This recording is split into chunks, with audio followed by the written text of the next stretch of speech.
سلام به همه دنبال کنندگان کانال تعمیرات موبایل یا هم موبایل ریپیرینگ. خوش آمدید به کانال خودتان. امید که خوب و صحتمند باشید. امروز قرار هست در مورد تعمیرات موبایل و هوش مصنوعی صحبت کنیم. کار تعمیرات موبایل و پیشرفت هوش مصنوعی به طور چشمگیری وارد زندگی ما شده است و تأثیرات آن در تمامی صنایع قابل مشاهده است.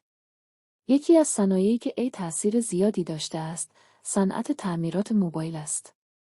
با پیشرفت هوش مصنوعی، کار تعمیرات موبایل نیز با تغییرات فراوانی روبرو شده است. در این مقاله به بررسی تأثیرات پیشرفت هوش مصنوعی بر کار تعمیرات موبایل می‌پردازیم. یکی از مهمترین تأثیرات هوش مصنوعی در صنعت تعمیرات موبایل، افزایش دقت در تشخیص مشکلات و ارائه راه‌حل‌های بهتر برای آنها است. با استفاده از الگوریتم‌های پیشرفته هوش مصنوعی، تشخیص خطاها و مشکلات موبایل به طور دقیق‌تر و سریع‌تر انجام می‌شود که این امر منجر به افزایش کیفیت خدمات تعمیرات موبایل می‌شود. همچنین، هوش مصنوعی می‌تواند در فرایند تعمیرات موبایل بهبودهای زیادی ایجاد کند. برنامه‌های هوش مصنوعی می‌توانند بهترین راه‌حل‌ها را برای مشکلات موبایل پیشنهاد دهند و در نتیجه زمان و هزینه مورد نیاز برای تعمیرات را کاهش دهند.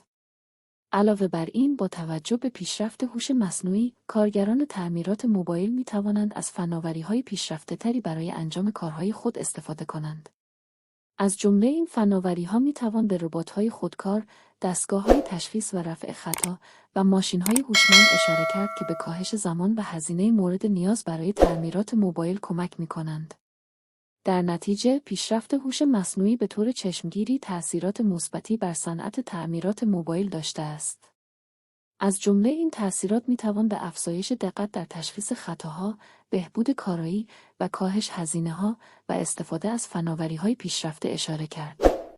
با این حال، هنوز هم چالش‌هایی برای صنعت تعمیرات موبایل وجود دارد که نیاز به راه‌حل‌هایی با هوش مصنوعی بیشتر دارد.